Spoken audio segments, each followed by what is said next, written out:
നേരത്തെ ശിവദാസനാണ് ബാലരാമപുരത്ത് നിന്ന് സംസാരിക്കാൻ. ശ്രീ ശിവദാസൻ, താങ്കൾക്ക് പറയാം. നമസ്കാരം സാർ. നമസ്കാരം സാർ. 30 വർഷക്കാലം കൊണ്ട് ഇവിടെ രാഷ്ട്രീയം ഇല്ല. കേരളത്തിലെ കമ്മ്യൂണിസ്റ്റോ കോൺഗ്രസോ രാഷ്ട്രീയം ഇവിടെ ഇല്ല. രാഷ്ട്രീയ പാർട്ടിയുടെ ഇല്ല. പാർട്ടിയുടെ കോൺഗ്രസ് കമ്മ്യൂണിസ്റ്റ് ഉണ്ട്. സ്വയം മനസ്സിൽ തട്ടിക്കൊണ്ട് പ്രവർത്തിക്കുന്ന രാഷ്ട്രീയ നേതാക്കന്മാര്, MLA-മാര് അവരെ ഭരണം മോശമാകുമ്പോൾ അവിടെ നിന്നും ചാക്കളിൽ നോട്ട് കിട്ടുകൊടുത്ത് എടുക്കുന്നു. അതാണ് നടന്നുകൊണ്ടിരിക്കുന്നത്.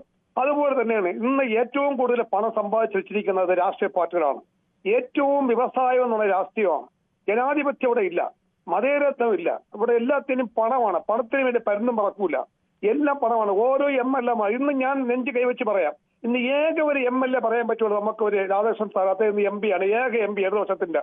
അദ്ദേഹം ഇന്ന് അങ്ങനെ ഒരു ചെക്കപ്പ് ഒരു അന്വേഷണം വെച്ചാൽ അദ്ദേഹത്തിന് ബാങ്കിൽ 25,000 രൂപയ്ക്ക് മേലിലൊക്കെ സംശയമുണ്ട്.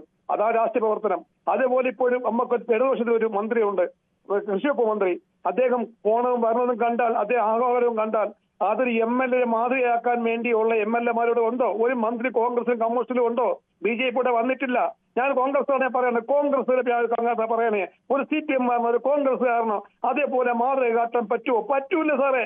കോടിക്കണക്കിന് സമ്പാദിച്ച് ഇന്ന് ഊരാളുക്കൽ സൊസൈറ്റി കോൺട്രാക്ട് ഇന്ന് അന്വേഷണം വെച്ചാൽ 6 ലക്ഷം കോടി രൂപ കടവുള്ള കേരളത്തിന്റെ പകുതി ഖജന 3 ലക്ഷം കോടി രൂപ കിടക്കുന്ന അവരുടെ സൊസൈറ്റിയിലാണ്.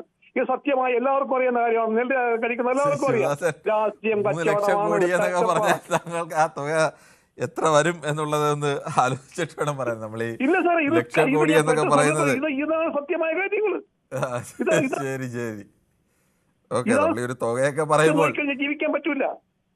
ശരി ഓക്കെ. ശ്രീ ശിവദാസൻ, നമ്മള് 1 ലക്ഷം 3 ലക്ഷം കോടി എന്നൊക്കെ പറഞ്ഞാൽ അത് നമ്മൾ ആലോചിക്കണം, അത് എത്ര വലിയ തുകയാണ്. ശ്രീ തങ്കച്ചനാണ് കോട്ടയത്ത് നിന്ന്. ശ്രീ തങ്കച്ചൻ, താങ്കൾ എങ്ങനെയാണ് ഈ നിന്ന നിലയിൽ മറുകണ്ഠം ചാടുന്ന നേതാക്കളെ കാണുന്നത്?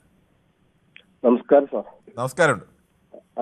ഈ രാഷ്ട്രീയക്കാരെല്ലാരും അത്തരത്തിലാണെന്ന് പറയാൻ താല്പര്യപ്പെടുന്നില്ല. കാരണം ഒരിക്കലുമല്ല. മഹാഭൂരിപക്ഷം പേരും 99% രാഷ്ട്രീയക്കാരും ഈ സ്വന്തം പാർട്ടിയിൽ നിന്ന് എന്തെല്ലാം തിരിച്ചടി നേരിട്ടാലും എന്തെല്ലാം കുഴപ്പങ്ങളുണ്ടായാലും ആ പാർട്ടിയിൽ തന്നെ അടിയുറച്ച് 99.9 വേണമെങ്കിൽ പറയാം. വളരെ വിരലിലുണ്ടാകുന്ന ആളുകൾ മാത്രമാണ് ഈ തരത്തിൽ ചാട്ടം നടത്തുന്നവർ.